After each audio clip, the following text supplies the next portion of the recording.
नमस्कार, मी रेश्मा साळुंखे. रोकठोक या विशेष चर्चात्मक कार्यक्रमात आपल्या सगळ्यांचं स्वागत.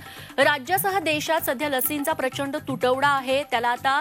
त्यात आता सिरम इन्स्टिट्यूट निर्माण करत असलेल्या कोविशिल्ड लसीच्या दुसऱ्या डोसमधलं अंतर वाढवण्यात आलंय. कोविशिल्ड लसीचा पहिला डोस घेतल्यानंतर 28 दिवसांनी दुसरा डोस घेण्यात यावा असं सुरुवातीला सांगण्यात आलं. त्यानंतर 2 महिन्यांपूर्वी दुसऱ्या डोसमधलं अंतर हे 28 ते 56 दिवस करण्यात आलं आणि आता ते थेट 84 ते 112 दिवस करण्यात आलेलं आहे 2 लसींमधलं अंतर.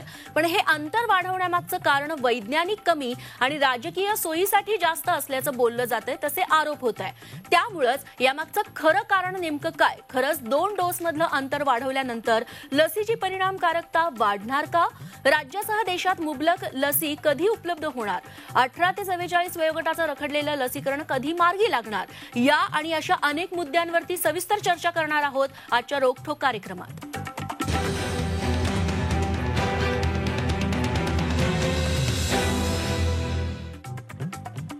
आणि यावर सविस्तर चर्चा करण्यासाठी आता आपल्यासोबत जोडले गेलेले आहेत इंडियन मेडिकल असोसिएशनचे माजी अध्यक्ष डॉक्टर अविनाश भोंडवे. सोबतच काँग्रेस प्रवक्त्या डॉक्टर हेमलता पाटील देखील आपल्यासोबत आहेत आणि भाजप प्रवक्ते डॉक्टर अनिल बोंडे देखील आपल्यासोबत आहेत. तिघांचंही मी स्वागत करते. सुरुवातीला डॉक्टर भोंडवे यांच्याकडे मला जायचंय. डॉक्टर भोंडवे, या घडीला जेव्हापासून ही अनाउन्समेंट झाली आहे की कोविशिल्ड लसीमधलं 2 डोसमधलं अंतर आता 84 ते 112 दिवसांचं असेल, यामागे खरंच वैज्ञानिक कारण आहे की ही राजकीय सोय आहे? कारण तसे आरोप प्रत्यारोप आता सुरू झाले. खरं तर याला पूर्णपणे शास्त्रीय पाठपुरावा आहे, शास्त्रीय बैठक आहे. परंतु आपण जर पाहिलं तर याच्यामध्ये थोडासा नियोजनाचा अभाव आणि काही या गोष्टी ज्या घडल्यात त्यामुळं लोकांच्या संभ्रम निर्माण होतो. लक्षात घ्या, आपल्याकडं डिसेंबर अखेरीस जानेवारीच्या पहिल्या आठवड्यामध्येच या लसींना आपत्कालीन मान्यता मिळाली. तेव्हा त्यानंतर 16 जानेवारीला हे लसीकरण सुरू झालं की जे डॉक्टरांसाठी, वैद्यकीय कर्मचाऱ्यांसाठी आणि फ्रंटलाइनर्ससाठी सुरू झालं. ते एप्रिल पर्यंत चालू होतं. त्यावेळेला जे त्यांचं ब्रोशर होतं ह्या कोविशिल्डचं किंवा भारत ज्या ब्रिटिश लसीचं, त्याच्यामध्ये असं स्वच्छ लिहिलेलं आहे की ही लस तुम्ही 3 महिन्यापर्यंत म्हणजे 12 आठवड्यापर्यंत घेऊ शकता. परंतु त्यावेळेला कुठल्या कारणाने कल्पना नाही, पण 28 दिवसांनी लस घ्यावी असं जाहीर केलं गेलं आणि त्याप्रमाणे ती 28 दिवस 30 एप्रिल पर्यंत दिली गेली. त्यानंतर एप्रिलमध्ये असं एक संशोधन ब्रिटनमधून आलं की ते जितकं उशिरा घेऊ आपण तितकं त्याचा उपयोग होतो. त्यामुळे 6 ते 8 आठवडे असं त्यांनी सांगितलं होतं, 42 ते 56 दिवस. परंतु नुकतंच लॅन्सेटमध्ये एक संशोधन प्रसिद्ध झालं. त्याच्यामध्ये असं दिलं की जितकी ही पहिल्या डोस मधली आणि दुसऱ्या डोस मधली गॅप ही जितकी जास्ती असेल तितकं ते जास्ती प्रभावी ठरतं. त्यांनी असं हे केलं की 6 आठवड्यांनी घेतलेल्या लोकांच्या ज्या लोकांनी लस घेतली, पहिला डोस आणि दुसरा डोस, याच्यामध्ये 6 आठवड्याचं अंतर, त्यांच्यामध्ये पहिल्या डोसमुळे 55% त्यांच्यामध्ये प्रतिकारशक्ती निर्माण होत होती. त्याविरुद्ध 12 आठवड्याच्या अंतरांनी ज्यांनी घेतलं त्यांच्यामध्ये 81.3% इथपर्यंत ती प्रतिकारशक्ती वाढते, असं त्यांनी पूर्ण संशोधन करून हे दाखवून दिलं. त्यामध्ये त्यांनी असंही त्यांना दिसून आलं की दुसऱ्या डोस जर आपण 12 आठवडे किंवा त्याही पेक्षा उशिरा घेतला तर दुपटीपेक्षा जास्त अँटीबॉडीज तयार होतात.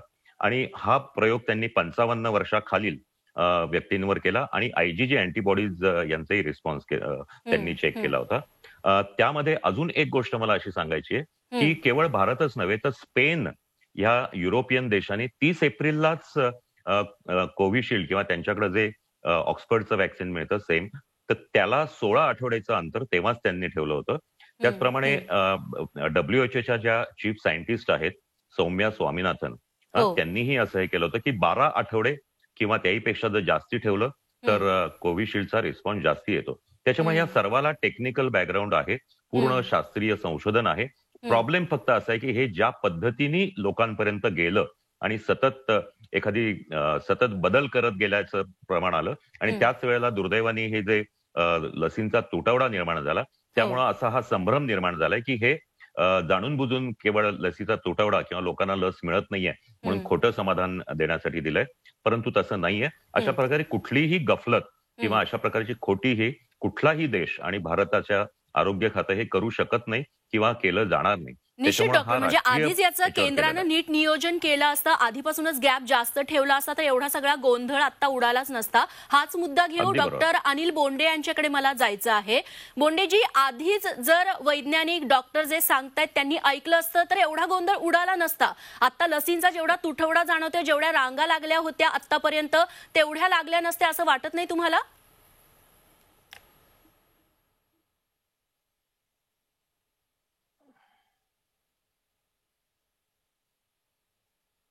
असं नाही. पहा, आता पुन्हा तुम्ही समजून घेण्यात चूक करत आहात.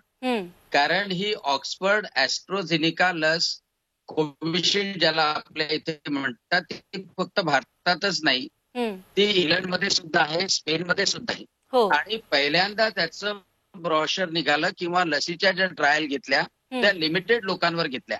आणि त्यानंतर 11,800 लोकांचा जो स्टडी आला त्यामध्ये, त्या स्टडीमध्ये वेगवेगळ्या प्रकारचे ग्रुप्स पाडण्यात आले. एक म्हणजे 6 आठवड्यानंतर, 28 दिवसानंतर लस घेतल्यानंतर किती अँटीबॉडीज तयार होतात. त्यानंतर काही लोक 28 दिवसांनी टर्न अप झाले नाही आणि त्यानंतर 42 दिवसानंतर टर्न अप झाले, तर त्यामध्ये किती अँटीबॉडीज होतात. मग 42 दिवसानंतरही टर्न अप झाले नाही, 12 आठवड्यानंतर किती होतात आणि 16 आठवड्यानंतर किती होतात. म्हणजे ही कंटिन्युअस एपिडेमॉलॉजिकल प्रोसेस असते. आणि त्या एपिडेमॉलॉजिकल प्रोसेसमध्ये मग ते प्रूव्ह झालं की थोडं डिलेड जर घेतलं, म्हणजे 4 महिन्यांनी किंवा 3 महिन्यांनी जर घेतलं, म्हणजे 12 आठवडे 16 आठवडे, तर 95% अँटीबॉडी फॉर्मेशन होतं. आणि म्हणूनच सौम्या मॅडमनी सुद्धा म्हटलं की डिलेड केलेलं असलं तर लसीची परिणामकारकता ही जास्त चांगली होते. आणि एपिडेमिओलॉजिकल एव्हिडन्स आल्यानंतर कोणतंही सरकार डिक्लेअर करू शकतं, कोणताही पंतप्रधान अगोदर कधीच सांगू शकत नाही. आणि दुर्दैव हे आहे की आपल्या भारतामध्ये जयराम रमेश सारखे मंत्री राहिलेले ते ट्विट करून टाकतात की लसीची कमतरता असल्यामुळं गॅप वाढवण्यात आली. ही गॅप आपल्याच इथे नाही वाढवली, तर ती आता इंग्लंडमध्ये सुद्धा वाढवली, ती स्पेनमध्ये सुद्धा वाढवली, ब्राझीलमध्ये सुद्धा वाढवली. आणि त्यामुळं जसे कोणतेही ब्रॉशर मेडिकल सायन्समध्ये कायम राहू शकत नाही. ज्याप्रमाणे स्टडीज येतात, ज्याप्रमाणे स्टडी पब्लिश होतात, ऑथेंटिकेट होतात, त्याप्रमाणे कोणत्याही सरकारला वागावं लागणार आहे, डायरेक्शन द्यावे लागणार आहे. निश्चित हा मुद्दा घेऊन आपण डॉक्टर हेमलता यांच्याकडे जाऊयात. डॉक्टर जयराम रमेश यांनी जे मुद्दे मांडलेले होते त्यावरती आता अनिल बोंडे यांनी आक्षेप घेतलेले आहे. तर पटतंय तुम्हाला सध्या अनिल बोंडेंकडून जे स्पष्टीकरण दिलं जातंय ते? नाही रेश्मा, आयएमएचे डॉक्टर जे बोलले ते महत्वाचं आहे की लायसन्सचा जो अहवाल आला तो मला असं वाटतं की फेब्रुवारीच्या 3rd वीक मध्ये आला. मला एक्झॅक्ट डेट आठवत नाही. आणि त्याच्यामध्ये त्या लायसन्सच्या अहवालानुसार त्यांनी 17,178 लोकांना पार्टिसिपेंट वरती हा प्रयोग केला. आणि 4 फेज मध्ये हा प्रयोग केला. पहिल्या 2 फेज युके मध्ये, 3rd फेज ब्राझीलमध्ये आणि 4थी फेज साऊथ आफ्रिकामध्ये केली. आणि त्याच्यानंतर त्यांनी सांगितले की एफिकसी जी आहे ती 6 आठवड्याची जर असेल तर 51.3 आहे आणि 12 आठवड्याची केली तर 81.3 आहे. अशा पद्धतीने त्यांचा तो अहवाल आला. त्यानंतर मग आपल्या NTAGAनी लगेच हुशी कन्सल्ट करून हा प्रोटोकॉल आपल्याकडे लागू केला. परंतु सगळ्यात महत्वाचं याच्यामध्ये हे आहे की मी काल ट्विटरवर रेश्मा बघितलं की ज्या पद्धतीने विचारवंत सुद्धा व्यक्त होत आहेत. कारण त्या सगळ्याच्या मागे कारण म्हणजे आपल्या देशामध्ये करोना परिस्थिती हाताळण्यामध्ये आपण ज्या पद्धतीने कमी पडलो. जेव्हा करोनाचा हाहाकार सुरू झाला, लाखो लोक मरायला लागले, तेव्हा आपण 5 राज्यांच्या इलेक्शनमध्ये बिझी होतो, आपण कुंभमेळ्यामध्ये बिझी होतो. आणि लसीच्या जो आपण सांगितलं की 18 वर्षाच्या पुढच्या सगळ्या लोकांना आम्ही लसी देऊ आणि लसीकोत्सव साजरा करा, त्याच्यामध्ये एक गफलत अशी झाली की आपल्याकडे त्या पद्धतीने लसी उपलब्ध नसताना आपण ह्या सगळ्या घोषणा केल्या. आणि त्यामुळे सर्वसामान्य माणूस असेल किंवा विचारवंत असेल, प्रत्येकाच्या मनामध्ये ही शंका आली की आता हा प्रोटोकॉल आपण वारंवार का बदलता, की 6 आठवडे, 8 आठवडे, 12 आठवडे. याच्या मागे जरी शास्त्रीय कारण असलं तरी सरकारचं जे काही वर्तणूक आतापर्यंतची आहे ती सगळी संशय घेण्यासारखी आहे. त्यामुळे सर्वसामान्य माणसाच्या मनामध्ये हा संशय उत्पन्न झालाय. आज आपण बघितलं की जगभरामध्ये असेल 40% पुढे लसीकरण झालेलं आहे. आपल्याकडे तो रेट 1.8% आहे. त्यामुळं लसींसाठी जी सगळी मारामार चालली, यातायात चालली आणि त्याच्यामुळे सर्वसामान्य माणसाच्या मनामध्ये हा प्रश्न निर्माण झालाय. आणि तो प्रश्न दुर्दैवाने मला असं सांगावं लागेल की केंद्र सरकार लोकांच्या मनातली शंका नाहीशी करण्यामध्ये हे पूर्णपणे कमी पडते आणि ही फॅक्ट आहे खरं तर. निश्चित. मला पुढचा मुद्दा घेऊन आता डॉक्टर भोंडवे सरांकडे जायचं आहे. भोंडवे सर, या घडीला लसींचा तुटवडा आहे. नुकतंच नीती आयोगाकडून केंद्र सरकारकडून असं जाहीर करण्यात आलेलं आहे. व्ही के पॉल यांनी पत्रकार परिषदेमध्ये सांगितलं की ऑगस्ट ते डिसेंबरच्या दरम्यान 213 कोटी लशी भारतात उपलब्ध होतील. ठीक आहे, तेव्हा लसीकरणाला वेग येईल. मात्र मधल्या 3 महिन्यांच्या गॅपमध्ये काय करायचं? या घडीला 18 कोटी लोकांना डोस देण्यात आलेला आहे. मात्र दुसरा डोस फक्त जवळपास 3.5 कोटी लोकांना मिळालाय. त्यामुळे आता दुसरा डोस देण्याचं आव्हान देशभरात असणार आहे. तेव्हा कशा पद्धतीने नियोजन केलं तर हा गॅप भरून काढता येईल आणि काय करता येईल? आणि दुसरा मुद्दा आहे तो म्हणजे क्रॉस वॅक्सिनेशनचा. तसं देशात लागू करता येऊ शकतं का? तुम्ही म्हणालात तो अतिशय महत्वाचा मुद्दा आहे. एक लक्षात घ्या की आता ज्या लोकांचं लसीकरण राहिलेलं आहे, दुसरा डोस राहिलेला आहे, त्यांचा एक खूप मोठा प्रश्न निर्माण झालेला आहे. आपण जर पाहिलं तर ह्या संपूर्ण आता जे काही आपल्या इथं 17 कोटी लोकांचं लसीकरण भारतभरात झालंय, त्यातल्या फक्त 2-2.5% लोकांचं दोन्ही डोस झालेले आहेत आणि बाकीच्या सगळ्यांचे अजूनही दुसरे डोस व्हायचे. तर यामध्ये प्रश्न असा आहे की त्याबद्दल पावलं उचललेली आहेत. प्रत्येक राज्य सरकारनी ग्लोबल टेंडर्स मागवली आहेत आणि येत्या काही दिवसांमध्ये ही टेंडर्स हे करून ह्या लसी घेतल्या जाणार आहेत. मुंबई महानगरपालिकेसारख्याही काही महानगरपालिकांनी सुद्धा या पद्धतीची ग्लोबल टेंडर्स मागवलेले आहेत. संपूर्ण भारतभरात हे केलेलं आहे. त्यामुळे ही गॅप भरून काढली जाईल अशी अपेक्षा आहे. दुसरी गोष्ट अशी की हे जे ग्लोबल टेंडर आहे, अशा प्रकारचं ग्लोबल टेंडर केंद्र सरकारने मागवायला हवं होतं की संपूर्ण भारतासाठी. एक लक्षात घ्या, आपण ज्या वेळेला हे लसीकरणाची मोहीम सुरू केली त्यावेळेलाच त्या आपल्या लसीकरणाची जी वेबसाईट आहे भारत सरकारची, त्याच्यावर आपल्याला 117 कोटी हे उद्दिष्ट त्याच्यात दिलेलं आहे. आणि हे उद्दिष्ट साध्य करण्यासाठी जी प्रोक्युअरमेंट आधीच करायला हवी होती 16 जानेवारीच्या आधीच, ती झाली नाही किंवा त्याचा जो विनियोग होता किंवा त्याची जो सप्लायची जो गती होती तीही आपण आधीच आखू शकलो नाही, हे दुर्दैव. आणि दुसरी गोष्ट की हे जे शेड्यूल्स आहेत ही बाहेरून जगातून आल्यानंतर जागतिक संशोधनामधून हे अंतर बदललंय हे जाहीर केल्या क्षणी हे करायला लागतं, तरच त्याच्यावर लोकांचा विश्वास बसतो. आणि त्यावेळेला आता असं झालं की आज काल 13 मेला जे आपली NTA GI जी आहे, national technical advisory group on immunisation, त्यांनी हे जाहीर केलं की असं हे अंतर वाढवलंय. पण त्याच वेळेला त्यांनी ही त्याच्यामागची जी संशोधन आहे त्यांचे जर उल्लेख केले असते तर ते जास्ती लोकांना विश्वासार्ह वाटले असते.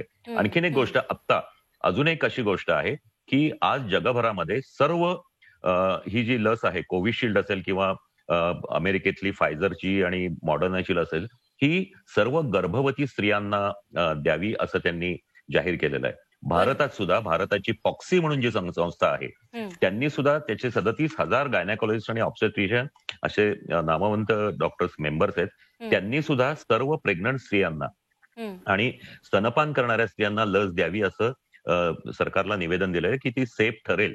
कारण त्याच्या कोरोना झाल्यामुळे ह्या स्त्रियांना जो धोका होईल त्यापेक्षा त्यांनी जर लस घेतली तर तो धोका कमी असेल, हे जाहीर केलं. आता हे केल्यानंतर जर आपण त्यात उशीर केला तर मग त्याच्यामध्ये संशय किंवा मग गोंधळ निर्माण होतो. त्याच्यामुळे ह्या गोष्टी त्वरित त्याची खात्री करून हे करायला पाहिजेत. आणि त्या पद्धतीने आता ही जी मधली गॅप आहे तातडीने ही टेंडर्स मागवलेली आहेत. केंद्र सरकारने ही टेंडर मागून ऑगस्ट पर्यंत ह्या गोष्टीचे निश्चित. आपल्या कार्यक्रमाची वेळ सर संपत आलेली आहे, माफ करा. फायनल कमेंट्स मी घेते. डॉक्टर अनिल बोंडवेंनी जी मागणी केलेली आहे त्या पद्धतीनं कार्यवाही आता केली जाईल का केंद्र सरकारकडून? निश्चितपणे त्यावर नॅशनल ऍडवायझरी टास्क फोर्स आहे वॅक्सिनेशनचा, ज्यामध्ये डॉक्टर गुलेरियासह बाकीचे रिनाऊंड इमिनंट एपिडेमिओलॉजिस्ट आणि डॉक्टर लोक आहेत आणि ते बसतात. सगळं सायंटिफिक पूर्ण जगामधनं जे येतं त्या गोष्टी आपल्या भारताच्या कॉन्टेक्स्टमध्ये लावायचं की नाही लावायचं हा निर्णय ते घेतात. आणि त्यांनी ऍडवायझरी दिल्यानंतर मग ताबडतोब सरकार ते जाहीर करू शकतं. डॉक्टर भोंडवे यांनी जे सजेस्ट केलंय ते तर होईलच. माझी एक विनंती आहे सगळ्या राजकारणी लोकांना की कृपा करून नेटवर सगळं अवेलेबल आहे. सगळ्या भारतामधल्या नाही जगामधल्या सगळ्या वॅक्सिनेशनच्या बद्दल एपिडेमिओलॉजिकल रिपोर्ट अवेलेबल आहे, ते वाचावे. जयराम रमेश सारख्या मॅच्युअर माणसांनी गैरसमज निर्माण होईल लोकांमध्ये असं स्टेटमेंट करू नये, एवढीच माझी. निश्चित राजकारण टाळलं गेलं पाहिजे. शेवटचा प्रश्न, अर्धा मिनिट आहे. डॉक्टर हेमलता पाटील, आता 18 ते 44 वयोगटातलं वॅक्सिनेशन राज्यातलं थांबलेलं आहे. त्याऐवजी जर ग्लोबल टेंडर काढलं असतं राज्य सरकारनं तर हा सगळा प्रॉब्लेम झालाच नसता. यासाठी काही राज्य सरकार करणार आहे की नाही, की फक्त केंद्राकडून लसी येण्याची वाट बघितली जाणार? नाही, राज्य सरकारने ग्लोबल टेंडर काढण्याच्या संदर्भामधले सगळी पावलं उचलली आहे. त्या पद्धतीचं ग्लोबल टेंडर निघेल. इव्हन मुंबई महानगरपालिका सुद्धा हे करत आहे. फक्त पण महापालिका, पुणे मुंबई महापालिकेऐवजी राज्य सरकारला हे जास्त सोपं झालं असतं असं वाटत नाही? राज्य सरकार ते करतच आहे. फक्त एकच आहे की मला केंद्र आणि राज्य ह्या वादामध्ये पडायचं नाही आणि तो वाद कोणी घालू नये. आपण सर्व भारतातले नागरिक आहोत.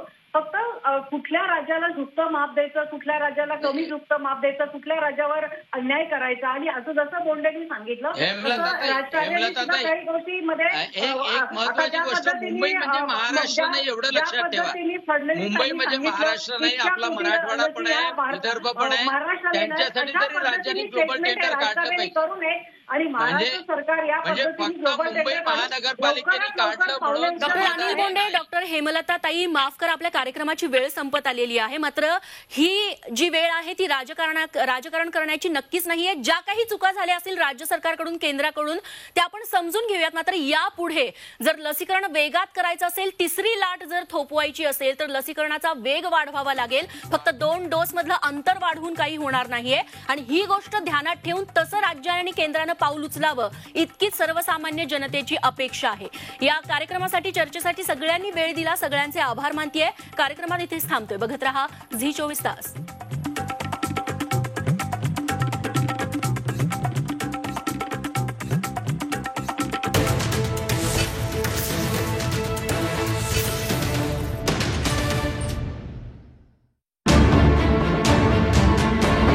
बातमी मागची बातमी म्हणजे